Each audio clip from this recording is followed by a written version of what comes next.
The black Lincoln Navigator slid smoothly to a halt at the red light on Fifth Avenue, its darkened windows offering a cocoon of privacy for the man inside. The chaos of Manhattan streets, honking horns, rushing crowds, the dull rumble of subways below, was a blur outside, shut out by the comfort and luxury that surrounded Parker Dawson.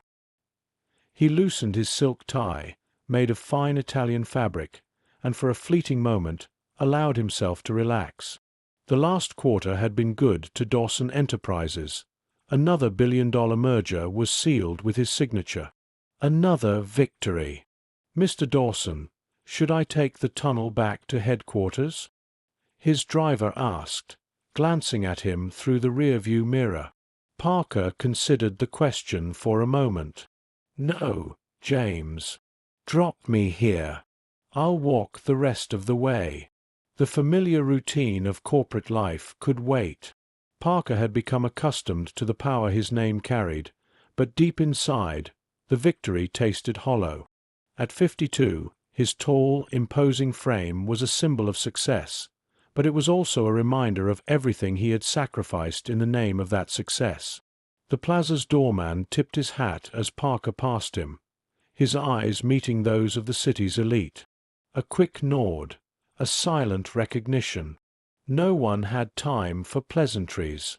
But Parker's mind was elsewhere. For the past decade, his life had been consumed by Dawson Enterprises, and his personal life had withered in its shadow. His world had become about deals, numbers, and acquisitions. Yet beneath the polished veneer of corporate success, a gnawing emptiness had taken root. He walked through the brisk November air, feeling the sharp bite of the first chill of winter. It was strange how the cold didn't bother him. His mind was occupied by projections, the next big business deal, the next mountain to climb. 10 years of working tirelessly, of relentless 16-hour days, had transformed his company into a global empire. But at what cost? The light changed, and Parker moved forward, his thoughts swirling. That's when he saw them. At the corner of 53rd and 5th, 4 little girls stood huddled together, arranging bouquets of wildflowers in mismatched plastic buckets. The sight was so ordinary, so mundane, that Parker might have walked by without a second glance. But something stopped him. There was something about them, something that caught his attention in a way he couldn't explain. Their clothes were tattered, the mismatched winter coats second-hand, and their hands were covered in fingerless gloves that had turned red from the cold. A cardboard sign beside their makeshift stand read, "Flowers for Hope, $5." The words seemed almost too innocent, too pure for the busy, indifferent streets of Manhattan. Parker would have walked on. He would have dismissed them as just another set of street vendors. He'd seen enough of them over the years to know how it went. But as he approached, one of the girls looked up. Her eyes locked with his, and Parker froze. It wasn't just her eyes. Her whole face was a reflection of something he thought he had buried long ago. The same defiant tilt of her chin, the same proud set of her jaw that had been so familiar, yet so distant. Something in her expression made his heart race. She wasn't just any girl. She was his daughter. His mind screamed at him to dismiss the idea, but his body betrayed him. He had to know. He had to find out. He took a cautious step forward, and one of the girls, no more than 9, maybe 10, stepped toward him, extending a small bouquet. Her voice was soft, almost too innocent for the harsh streets around them. "Would you like to buy some flowers, sir? They're only $5. The sound of her voice shattered something inside him. It was the same tone as the woman who had once been his wife. Victoria. This child, with her delicate voice and innocent smile, could have been her twin. Parker couldn't breathe. "Who are you?" he whispered, the words escaping before he could stop them. The girl looked at him, confusion written across her face. "I'm Emma," she said, her small fingers clinging to the flowers as if they were the only thing standing between her and the world. "These are my sisters. Lily, Sophie, and Zoe were the flower girls." Her words hit Parker like a physical blow. Emma. The name felt foreign, yet somehow familiar. A horn blared from a nearby car, pulling him back to reality. He fumbled for his phone, his heart pounding. The words of his assistant crackled through the speaker, but Parker barely heard them. His focus was on the girls, on Emma, who had captured his attention with nothing more than a bouquet of flowers and eyes that seemed to call out to him from the depths of a lost past. The smallest of the girls, Zoe, tugged at Emma's sleeve, pulling her back from Parker's gaze. "We have to go," Zoe urged, her voice quiet but firm. "Ruth will worry." Before Parker could react, the girls quickly packed up their buckets, gathering the unsold bouquets with a practiced efficiency. In less than a minute, they were gone, disappearing into the crowd as swiftly as they had appeared. Parker stood frozen, his briefcase forgotten at his feet. His entire world had shifted, the weight of the moment too heavy to comprehend. He bent down, picking up his briefcase with trembling hands. His mind raced. 10 years. It had been 10 years since he had thrown Victoria out, accusing her of infidelity. 10 years since he had refused to believe that he, Parker Dawson, diagnosed as sterile, could father children, let alone 4 identical daughters. The reality of the situation began to sink in. He had been wrong. He had been so wrong. Parker's thoughts swirled as he walked toward his penthouse that evening. The glass of scotch in his hand remained untouched as he stood before the floor-to-ceiling windows, staring out at the sprawling skyline of Manhattan. His empire. His success. It all seemed meaningless now. The world outside was vibrant, alive with the pulse of the city, but Parker couldn't shake the feeling that everything he had built had been constructed on lies. The sound of the grandfather clock in his penthouse chimed midnight, its deep resonance filling the empty space. He reached for a leather-bound box that had sat untouched in his office drawer for years. Inside were remnants of his life with Victoria, old photographs, mementos, things he had never been able to part with. He pulled out their wedding photo, his heart aching as he traced the edges of Victoria's smiling face. It was hard to remember a time when things had been simple, when they had been happy. The last night they had spent together was burned into his memory. Victoria had stood in this very room, tears streaming down her face as she clutched her still flat stomach. "It's a miracle, Parker," she had insisted. "The doctors were wrong." The words had seemed impossible at the time. Parker had refused to believe it, dismissing the pregnancy as some desperate fantasy. He had been cold, calculating, unable to accept the idea that Victoria might have been telling the truth. The phone rang, interrupting his thoughts. Parker quickly answered, his mind still reeling from the encounter on the street corner. His head of security, Jenkins, was on the other end. "I need you to find someone," Parker said, his voice hoarse. 4 young girls, approximately 9 years old. Identical quadruplets. He hesitated for a moment before continuing. "And locate Victoria Dawson, my ex-wife." As he ended the call, Parker stared out at the skyline once more.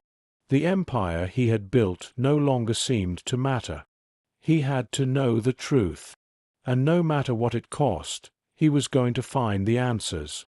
The streets of Lower Manhattan were just beginning to stir as Parker made his way through the crowded streets. He had only been awake for a few hours, but his mind was already racing. It wasn't just the busy schedule ahead or the meetings he had to attend. It was the haunting image of the 4 little girls he had encountered the previous day. Their eyes, his eyes, refused to leave him, a constant reminder of the tangled web of lies, mistakes, and regrets that had dominated his life for the last decade. He felt a sharp pang of guilt. The girls were his daughters. He couldn't deny it any longer, even if the truth seemed too impossible to swallow. He had spent years believing his infertility diagnosis, convinced that his life was meant to be childless. He had built an empire, but in doing so, he had built walls around his heart, blocking out the very people he should have cared for most. Now, everything was changing. He had been living in a world of certainty, thinking his past mistakes had been well buried, when in reality, his past had never been more present. The building ahead loomed larger as Parker approached Hope Harbor, the shelter where the girls had lived. It was nothing like the polished office buildings he was used to seeing. The facade was worn down, peeling, and unwelcoming, a stark contrast to the luxury he had grown accustomed to. Yet, something about it felt grounded in reality. Something about it felt like the truth. Inside the shelter, it was quiet, too quiet for Parker's racing thoughts. He made his way to the receptionist desk, where an older woman with tired eyes looked up from her paperwork. "Can I help you?" she asked, her voice thick with suspicion. "I'm looking for Ruth Abernathy," Parker said, trying to keep his voice steady. The receptionist nodded, but didn't say anything.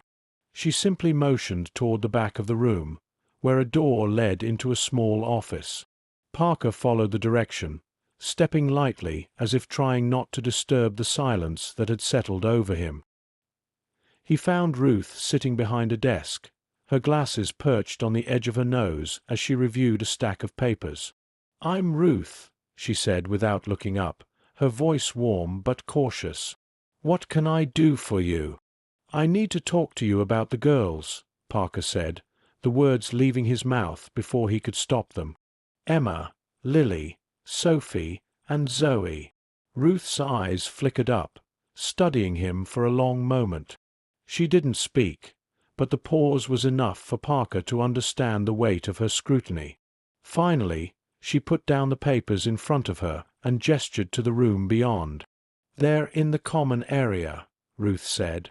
"But I need to warn you, they've been through a lot, and they don't trust easily." Parker nodded. He knew that. But now, standing in this small shelter, in front of Ruth and the girls, he felt as though he was being pulled into something bigger than himself. This was no longer just about the merger or the next business deal. This was about redemption, about reconnecting with something he had ignored for far too long. He walked toward the common area, and the moment he stepped inside, he felt their eyes on him. 4 little faces turned to look at him, their expressions a mix of curiosity and suspicion. The first to stand was Emma, the one who had caught his eye yesterday. She looked older than her 9 years, her posture proud, even in the worn clothes she wore. She stepped forward, her blue eyes narrowing as she took in the stranger who had walked into their space. "Who are you?" she asked, her voice soft yet steady. It was the same voice he had heard in his mind all night, the voice that echoed in his dreams. Parker swallowed hard, trying to steady his breath. I'm your father," he said quietly, his heart pounding in his chest. The words felt foreign, but they were true. For a moment, Emma didn't respond. She just stared at him, her small frame standing tall despite the uncertainty that filled her eyes. The other girls, Lily, Sophie, and Zoe, stood behind her, their faces a mirror of the same cautious curiosity. "You're the one who didn't believe we were yours," Sophie spoke up, her tone sharp, almost accusing. Parker's heart sank. "I was wrong," he said, his voice thick with regret. "I didn't believe your mother. I didn't believe Amelia when she told me. When she told me about you." Emma stepped back slightly, her arms crossed over her chest. "Why didn't you believe her?" Parker felt a lump form in his throat. "I thought I couldn't have children. The doctors said it wasn't possible." Sophie, the most skeptical of the 4, raised an eyebrow. "So now you believe us?" "I do," Parker said, his voice firm. "I should have believed your mother. I should have believed in you." The room fell into a heavy silence. For a moment, no one moved. Then, to Parker's surprise, Zoe, the smallest of the four, walked over to him and tugged gently on his sleeve.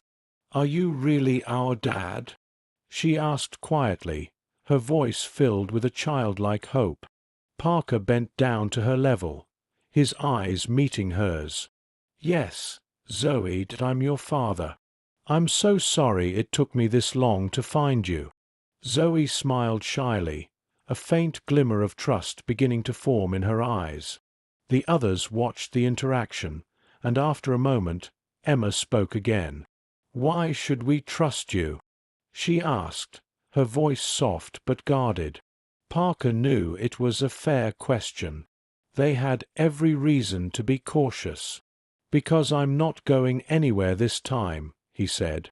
"I made mistakes before, but I want to fix them. I want to be here for you." Ruth watched from the doorway, her expression unreadable. She had been right to warn him. The girls had been through too much already. They didn't need empty promises. They needed consistency. After a long silence, Ruth stepped into the room.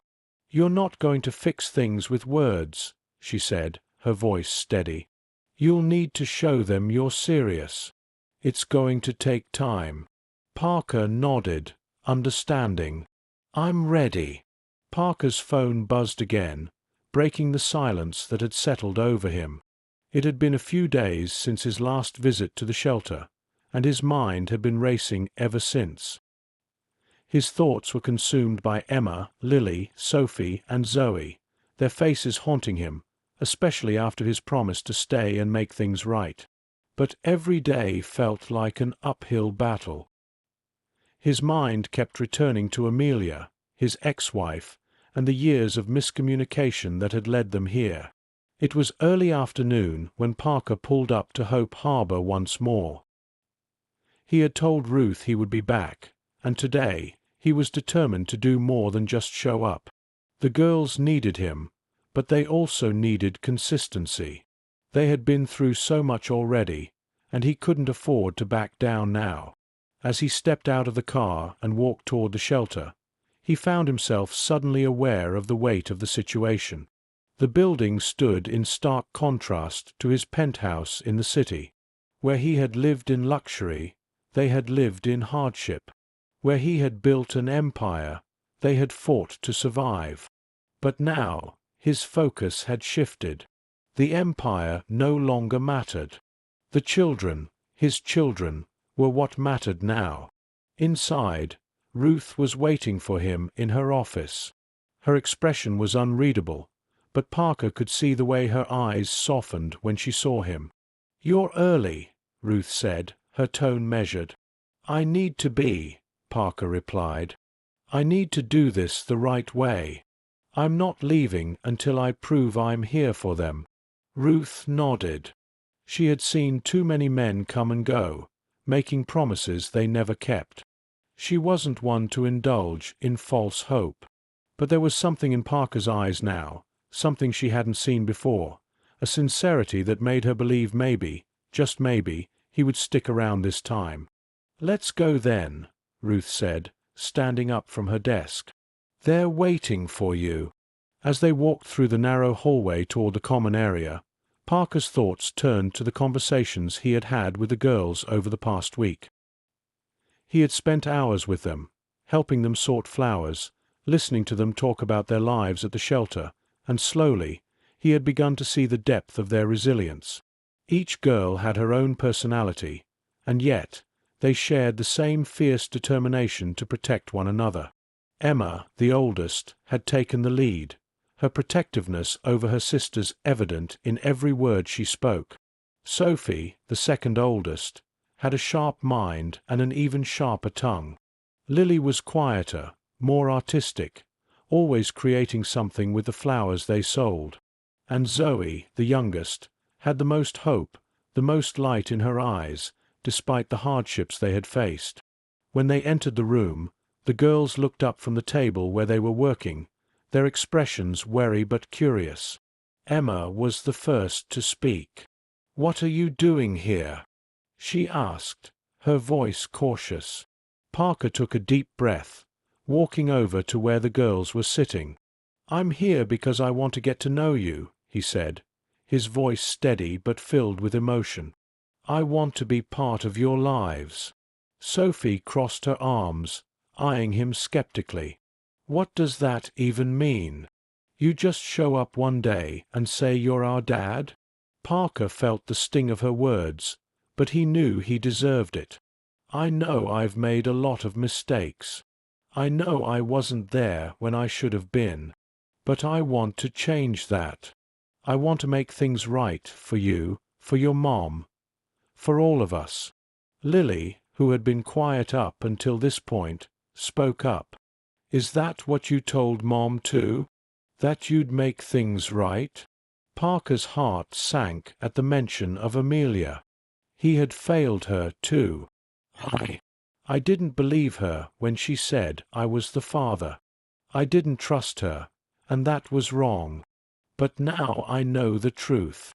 Zoe, still standing behind the table, looked at him with wide eyes. "Does that mean you'll stay? Like, really stay?" Parker knelt down to her level, meeting her gaze. "Yes, Zoe, that I promise. I'm not going anywhere." Ruth stood quietly by the door, watching the exchange with a critical eye. She had seen too many men fail their promises, but she also knew that this was a pivotal moment for Parker. The girls needed him, and he needed them. This was his chance to prove he could be the father they deserved. For a long moment, no one spoke. Then Emma, the ever-determined oldest, stood up and walked toward Parker, her eyes searching his face for any sign of dishonesty. "Why should we believe you?" she asked, her voice softer now, but no less guarded. Parker took a deep breath, the weight of her question settling in his chest. "Because I'm not going to let you down again. I'll show you, not with words, but with my actions." Sophie, still skeptical, glanced at her sisters before finally speaking. "What if you leave again? What if this is just another one of your big promises?" "I won't leave," Parker said, his voice firm. "I've spent too much time focusing on everything else. Now, I'm focusing on you. You're what matters." There was a silence that followed, as if the girls were weighing his words. Finally, Zoe took a step forward, her small hand reaching out toward him. "Okay," she said quietly, a small smile tugging at the corner of her lips.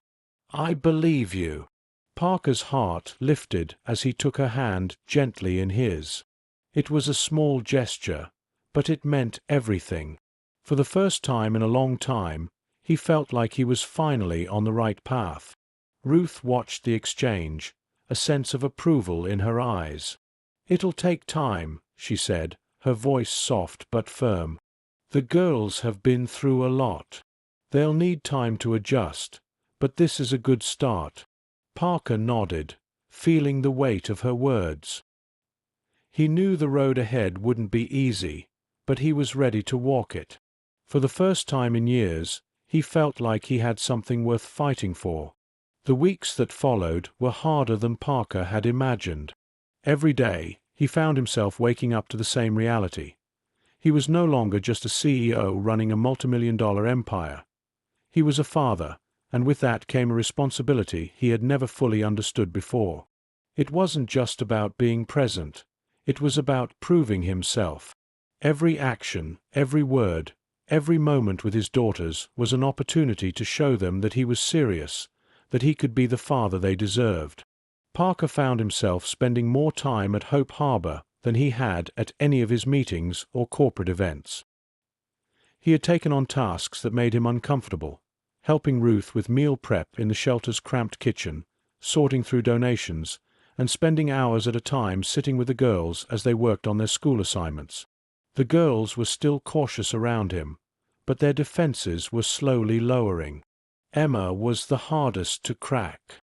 She was sharp, observant, and fiercely protective of her sisters. Parker admired her strength, but he knew that if he was going to build a relationship with her, he had to earn her trust. It was a Saturday afternoon when Parker sat down with her in the small community room. The others were off doing their own tasks. Lily was in the corner drawing, Sophie was helping Zoe with their flower arrangements, and Ruth was in the back office. It was just him and Emma now. "You've been here for a while," Emma said, her voice a mix of curiosity and skepticism. "What do you want?" Parker looked at her, the question piercing through him. "I want to get to know you, Emma, that I want to be a part of your life." She narrowed her eyes. "Why now? Why didn't you care before?" Parker swallowed, the weight of her words hitting him harder than he expected. "I made a lot of mistakes. I thought I couldn't have children, and I believed that I was better off without them. But I was wrong. I'm here now because I want to make things right. I want to be the father you deserve." Emma didn't respond immediately. She looked at the floor, her arms crossed tightly over her chest. Parker could see the walls she had built around herself, the walls that had protected her through everything she had endured. "Do you think you can just show up and fix everything?" Emma finally asked, her voice low. Parker shook his head. "No, I don't expect things to be perfect. I know it's going to take time. But I'm here for the long haul. I'm not going anywhere." There was silence for a moment, but it wasn't uncomfortable. Emma seemed to be weighing his words, as if deciding whether she could trust him. "Okay," she said at last, her voice barely above a whisper. "But you have to prove it." Parker nodded. "I will." The next few days were a blur of small victories and setbacks. Parker continued to immerse himself in the girls' lives, helping them with their homework, spending time with them at the shelter, and getting to know them outside of their struggles. He also started attending their school events, even though he was still a stranger to most of the teachers and other parents. But each time he showed up, whether it was at a school play or a parent-teacher meeting, he felt a little closer to the family he had abandoned so long ago. There were still moments when the girls would pull away from him, when they would retreat behind their walls and refuse to let him in. But Parker had learned that he couldn't force them to accept him. All he could do was show up, day after day, and prove that he was serious about being a father. One evening, after dinner, Parker found himself sitting alone in the shelter's common room. Ruth had gone home for the night, and the girls had retreated to their rooms. Parker leaned back in the worn armchair, his thoughts drifting back to the first day he had walked into Hope Harbor. Back then, he had been uncertain, unsure of how to navigate this new role. But now, as he sat there, he realized something. He was starting to feel like he belonged. Not in his penthouse, not in his boardrooms, but here with the girls. He wasn't just their father in name anymore. He was starting to be their father in action, in the small, everyday things that mattered. As if on cue, the door to the common room opened, and Zoe stepped in, her eyes wide with excitement. "Mr. Dawson," she said, her voice filled with a joy that was contagious. "You have to see this. We made something for you." Parker smiled and stood up, following her down the hallway. When he entered the girls' room, he was greeted by a scene of chaotic creativity. The walls were covered with flowers, drawings, and little messages, each one representing a part of their journey together. In the center of the room stood a large, colorful bouquet, arranged in a way Parker had never seen before. It was full of wildflowers, each one carefully placed with love and care. "We made this for you," Emma said, stepping forward with a shy smile. "We wanted you to know we see you, and we appreciate what you're doing, even if we don't always say it." Parker's chest tightened at the gesture. He had spent so much time trying to prove himself, trying to fix what he had broken, that he hadn't realized how far they had come.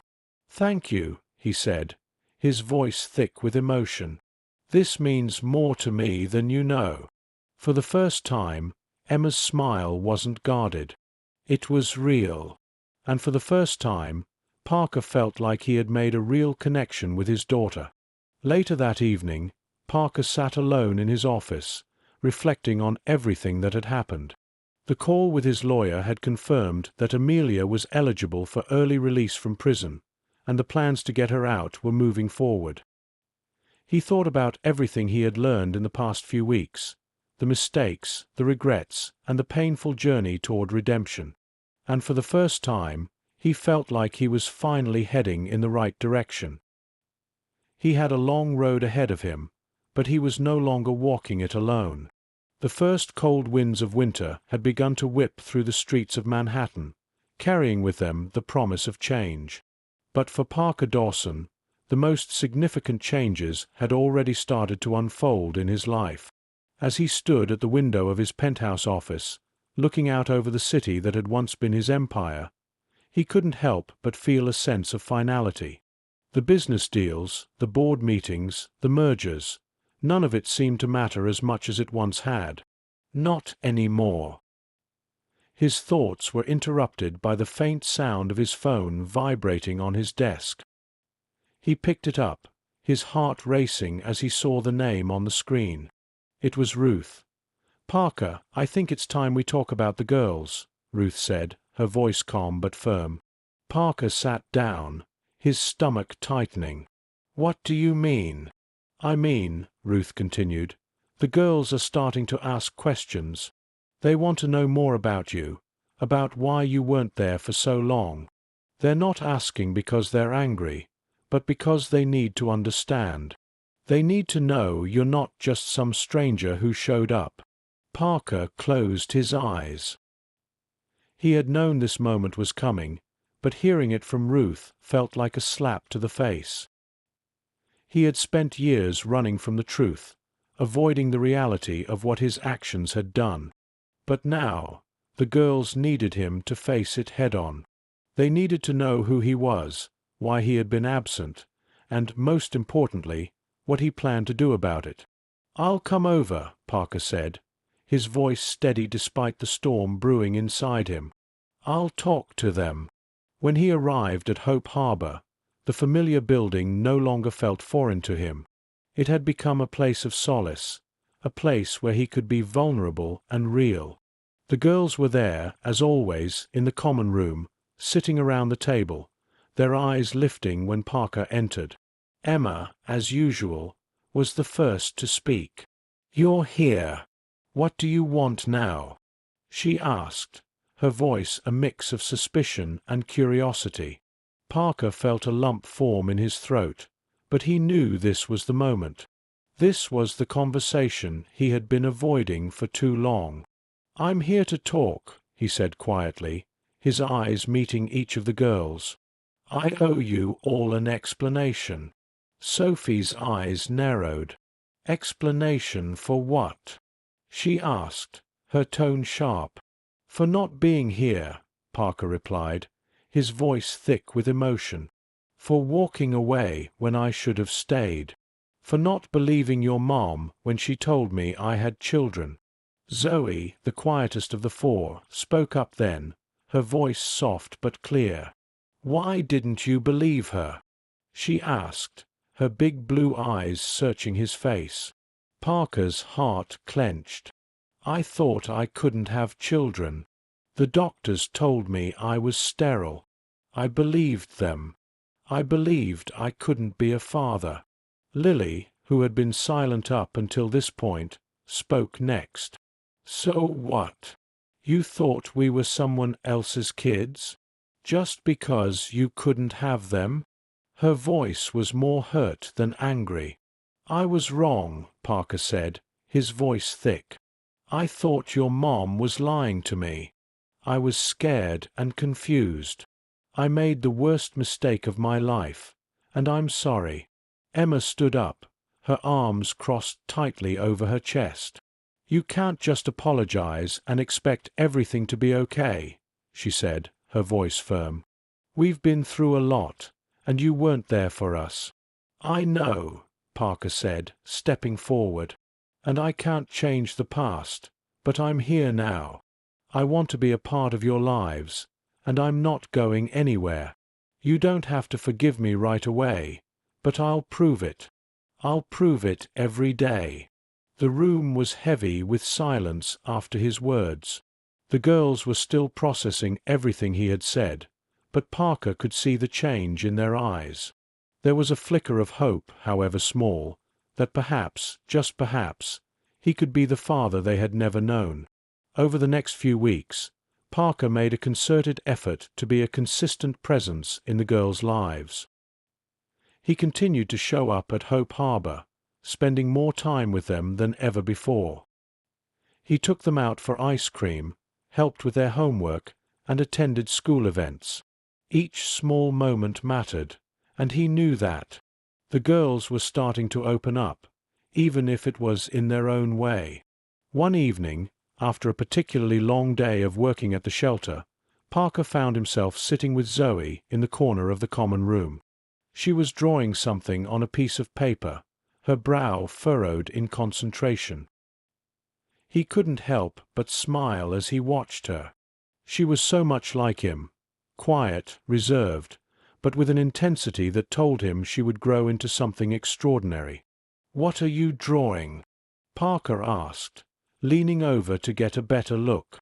Zoe looked up, her expression serious.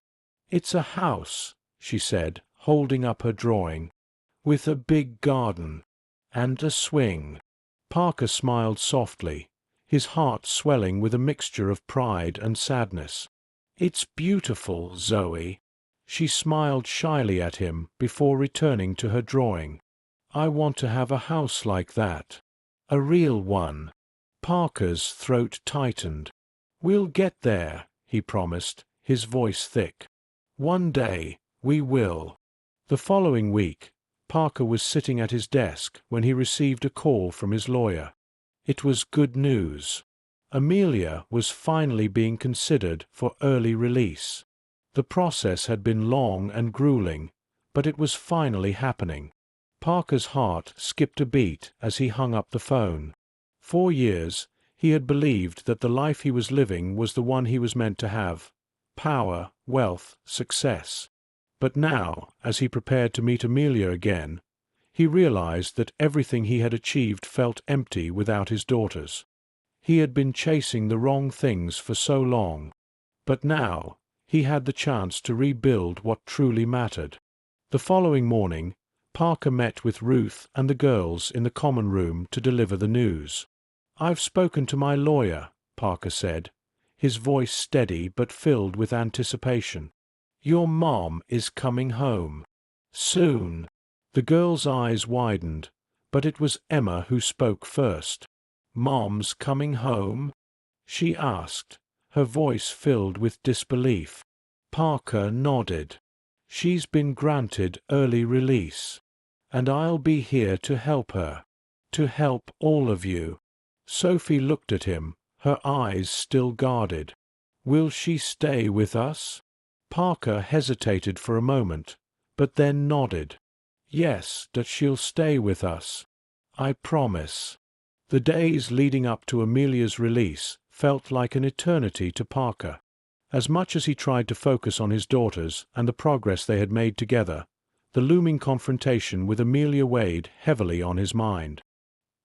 He knew that no matter how much he had changed, no matter how much he had tried to make things right, the past would still be there, waiting for them both.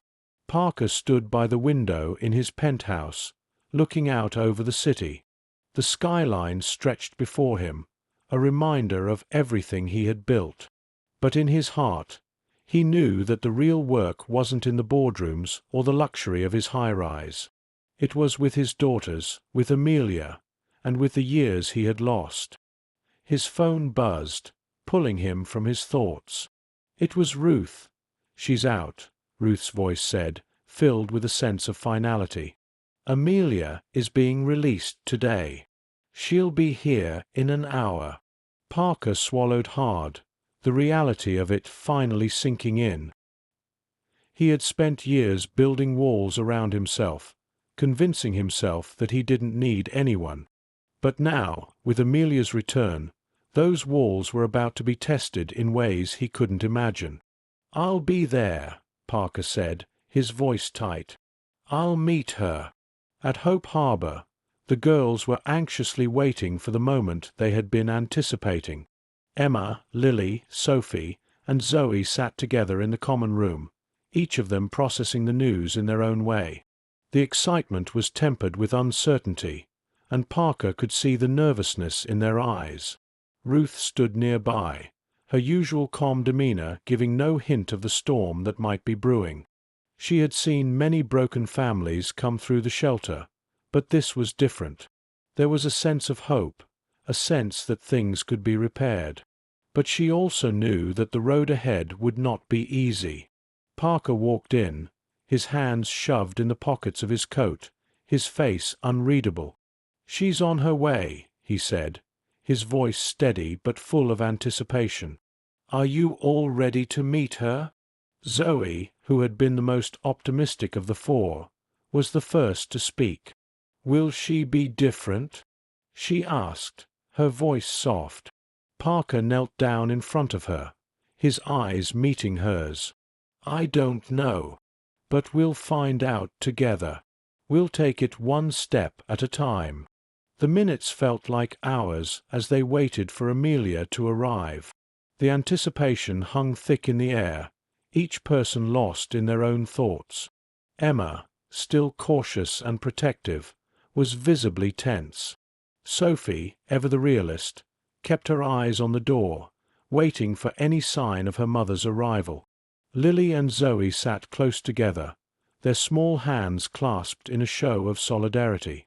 Finally, the sound of the door opening broke the silence. Amelia stood in the doorway, her frame thinner than Parker remembered, her face lined with the exhaustion of the past several months. Her hair, once full and vibrant, was pulled back into a simple ponytail, and her eyes, those same eyes Parker remembered from years ago, were tired but alert. For a moment, neither of them moved. Parker's heart raced as he stood up, his eyes locked on Amelia's, the weight of everything they had been through crashing down on him. "Amelia," Parker said quietly, his voice thick with emotion. He wanted to say more, to apologize, but the words stuck in his throat. Amelia met his gaze, her expression unreadable. "Parker," she replied, her voice distant, yet filled with something deeper, something that neither of them could fully name. The girls were silent, all eyes on the woman who had been a ghost in their lives for so long. It was Zoe who finally spoke, breaking the tension. "Mom," she whispered, her voice full of wonder and uncertainty. Amelia's eyes softened as she looked at Zoe, and she took a step forward. "Yes, sweetheart," she said, her voice cracking. "It's me." Zoe ran into her arms, the years of longing and uncertainty flooding into the embrace. Amelia's arms closed around her daughter tightly, holding her as if she would never let go. The other girls watched, unsure of how to react. Emma's gaze was fixed on her mother, her arms still crossed over her chest, her face guarded. Parker stood back, watching the reunion unfold. His heart was heavy, but a small part of him couldn't help but feel a sense of relief. This was the moment when everything could start to change. After the emotional reunion, the group sat together in the common room. Amelia, her face pale but hopeful, looked around the room at her daughters, each of them watching her with varying degrees of trust and hesitation. "I know I've been gone for a long time," Amelia began, her voice shaking slightly. "I know I've missed so much, but I'm here now. I'm not going anywhere." Emma, still unsure, crossed her arms. "You said that before," she said, her voice low but firm. "But you left." Amelia's eyes filled with sorrow. "I know, Emma. I know." I made mistakes. I thought leaving was the best thing for you. I didn't want you to see me struggling. But I was wrong. I should have stayed, and I should have fought for you." Sophie, who had been quiet until now, spoke up. "Why didn't you tell us the truth? About Dad? About us?" Amelia's gaze flickered to Parker for a brief moment. She took a deep breath before responding.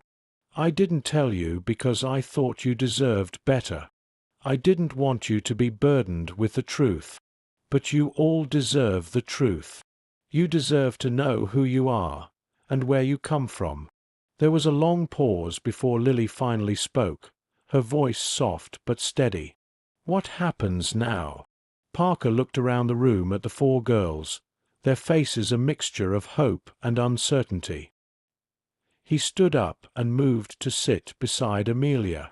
"What happens now is that we take it one day at a time," he said. "We've all got a lot of work to do, but we're going to do it together." Later that evening, after the girls had gone to bed, Parker and Amelia sat alone in the common room. The weight of the conversation hung between them, unspoken but heavy. Amelia looked at Parker, her eyes searching his face as if trying to find the man she once knew. "I'm sorry, Parker," she said quietly. "I should have told you the truth. I should have told you about the girls. I should have never doubted you."